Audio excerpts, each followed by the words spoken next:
Исәнмесез, эфирда Җомга көн яңалыклары, студияда Роза Хабибуллина, алга таба төп темалар турында.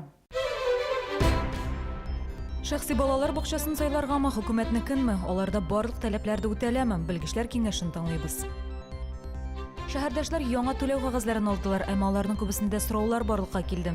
Квитанциядә үзгәрешләр нәрсәне аңлата? Хәбәрчебез ачыклады. Үләргә теләмәсәң йөгер. Балалар арасында тормышка куркыныч яный торган уен тарала башлаган. Шәхси балалар бакчасын сайларгамы, хөкүмәтнекенме? Соңгы арада шәхси балалар бакчасына күбрәк өстенлек бирә башладылар. Кемдер хөкүмәт бакчаларында урын булмаганга сайларга мәҗбүр, кайсы бер ата-аналар шәхси бакчаларда балаларга күпкә яхшырак булачак дигән фикердә. Барлык таләпләр дә үтәләме соң? Аларда үтәлмәгән очракта җитәкчеләрнең нинди җәза көтә? Толырак алдагы сюжетта. Ата-аналар декрет елы тәмамланганын көтүп тормыйча эшкә чыгарга ашыгалар. Хөкүмәт балалар бакчаларына чират зур. Мәсәлән, узган ел балалар бакчасына урнаша алмаган 3 яшьлек балалар саны шактый иде. Ата-ана калган 3 елның берсен сайлый. Я әни тәрбиясендә калдырырга, я тәрбияче ялларга, я шәхси балалар бакчасына биргә туры килә. Кыз бәләкәй чакта без менә шушы бакчага йөрдек. Аннары хөкүмәтнекенә күчтек. Күпмедер вакыттан соң яңадан кайттык. Монда балаларга игътибар яхшырак. Бакчага бару кыз өчен бәйрәм кебек. Урышканда сүз тыңламасаң, бүтән садикка алып бармыйм дип куркытам. Сүзне шундук тыңлый башлый. Бик ошый аларга монда. Кружки, все здесь. Түгәрәкләрнең барысы да бар. Баланы кичке 5-6ларда бакчадан килеп алабыз. Безгә ниндидер өстәмә түгәрәкләр эзләп йөрергә кирәкми. Без менә бүгенге көндә инде инглиз телендә сөйләшәбез, хайваннарны айырабыз, алфавитны яттан беләбез. Безне барысы да канәгатьләндерә.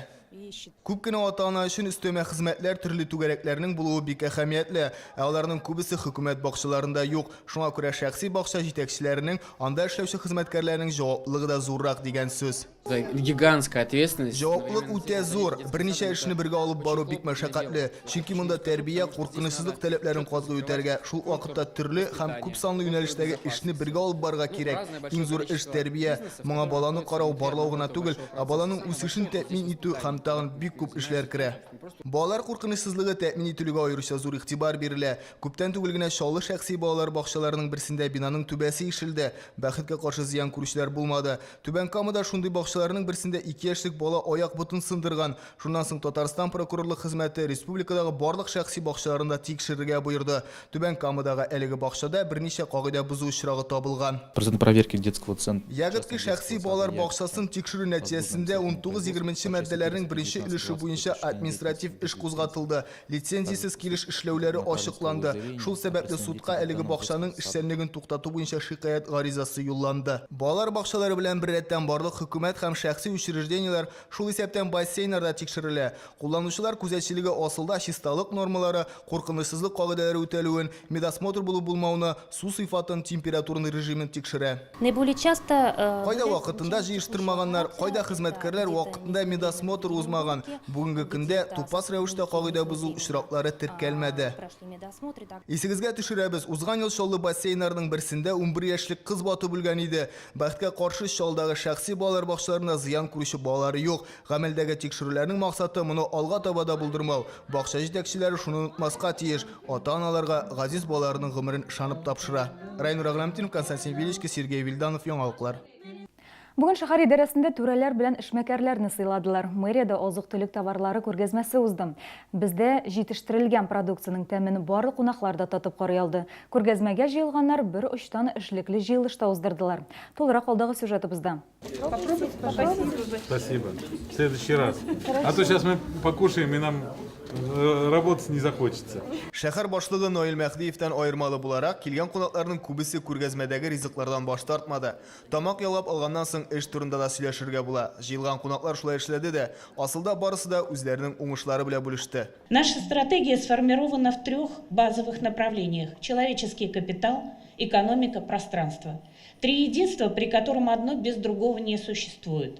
Түрәләрнең сүзләренә караганда, эшчеләр саны мәсьәләсендә автокалада хәлләр яхшы. Предприятиеләрдә күбесенчә сәләтле яшьләр эшли, туучы балалар саны да артканнан арта. Шунысы кызыклы, доклад эчтәлегенә караганда, икътисад мәсьәләсендә дә шәһәрдә вазгыять яхшы икән. Узган ел Шаллыга 40 миллиард сумлык инвестиция җәлеп ителгән. Шәһәр халкы кибет базарларда барлыгы 133 миллиард сумлык акча сарыф иткән. Шаллыга яңа статус бирелүе дә ассызыкланды. Автокала бүгенге көндә алдынгы үстерелешле территория булып санала. Типовой резидент ТСР набережную Челны приносит инвестиции в объеме 123 миллиона рублей. Создает в нашем с вами городе 63 рабочих места.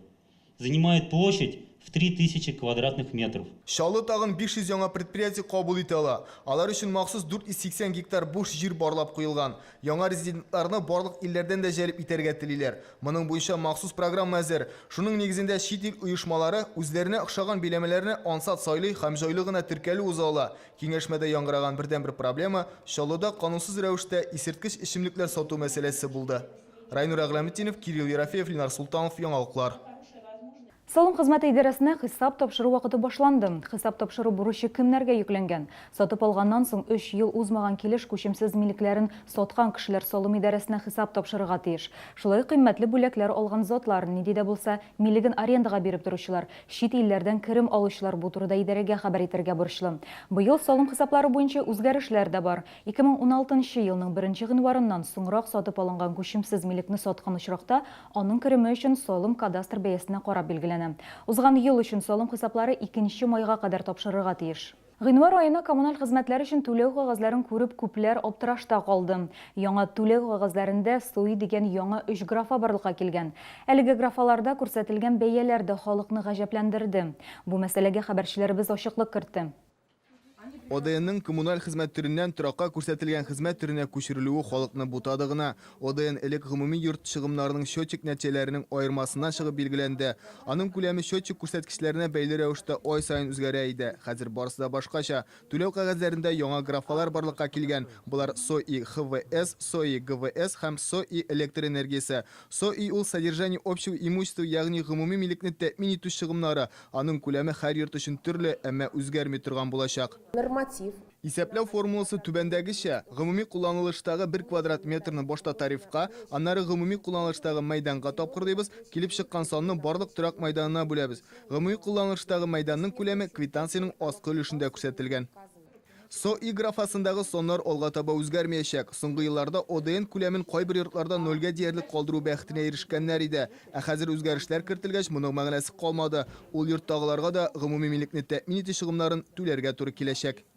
У нас на сегодняшний день Бездә ОДН бөтенләй булмаган йортлар да бар. Алар якынча 20%-ны тәшкил итә. Йортлар буенча старшылар һәр фатир яшәүченең счетчик күрсәткечләрен вакытында җыеп тапшырганга күрә ОДН күләме 0-га тигезләште.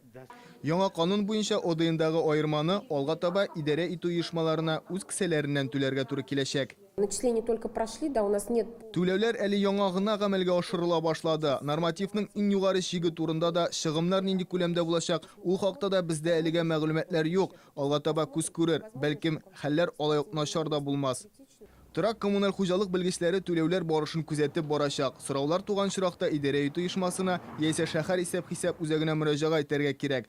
Әгәр аларның җаваплары канәгатьләндермәсә, башкарма комитетка барырга була. Алар һәр мәсьәләне һәр кеше белән шәхсән барларга вәгъдә бирә. Райнур Агламетдинов, Луис Суфуан, Кирилл Ерофеев, Яңалыклар.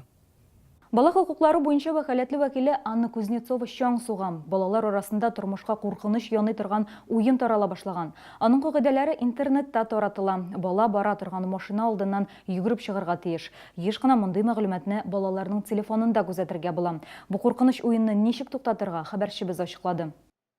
Беги или умри дигән уен балалар арасында популярлаша бара. Аның максаты йөрүче машиналар арасыннан исәмин булып йөгереп чыгу.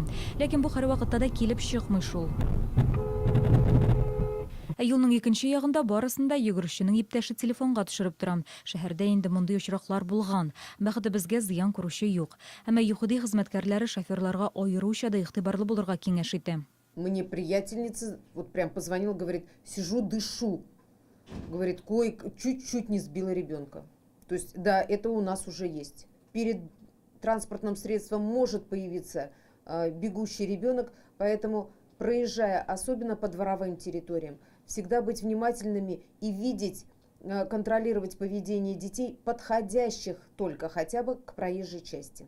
Бу уен белән күбесенчә 6-7 сыйныф укучылары кызыксына. Һәм мондый чабышларны алар теләсә кайсы җирдә оештыра ала. Әгәр сезнең автомобилегез алдыннан бала йөгереп чыга икән, ЮХД хезмәткәрләрен чакыртырга кирәк. Оқушы ярсулы халәтендә имгәнүен сизмәскә дә мөмкин. Бары тик өенә кайткач кына кулы яки аягының авыртуын аңлаячак. Аннары юл транспорт һәлакәтендә катнашучыларның гаебен суд билгеләячәк. Ата-аналарга килгәндә исә белгечләр балаларның кәрәзле телефоннарына махсус фильтрлар куярга тәкъдим итә. Шулай ук бала белән күбрәк вакыт уздырырга, чөнки еш кына нәкъ менә игътибар бирелмәгән балалар тыелган төркемнәр белән кызыксына.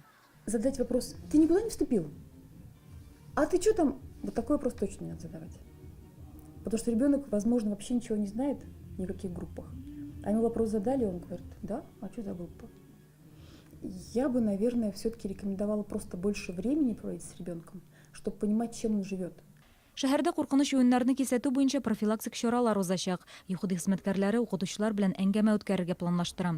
Беренче чиратта зарарлы мәгълүматны таратуны бетерергә һәм олуларны кисәтергә кирәк. Бу уен турында берәр мәгълүмат беләсез икән, Роспотребнадзорга әйтүгез торала. Азык-төлек кибетендә янгын, яктырткыч багана катнашында юл һәлакәте була. Һәм килгән кунаклар күчтәнешкә телевизор уйлап качканнар. Тулырак Кайнар Табадан сәхифәсендә.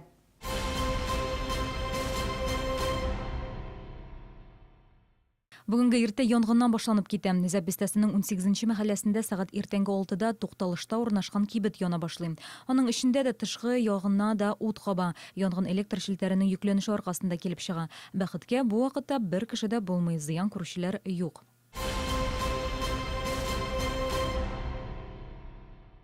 Бүген иртән Орловка буҗрасында Kia автомобилен йөртүче яктырткыч баганага килеп бәрелгән. Нәтиҗәдә багана юлга төшә һәм машиналарның хәрәкәтенә камаучалый.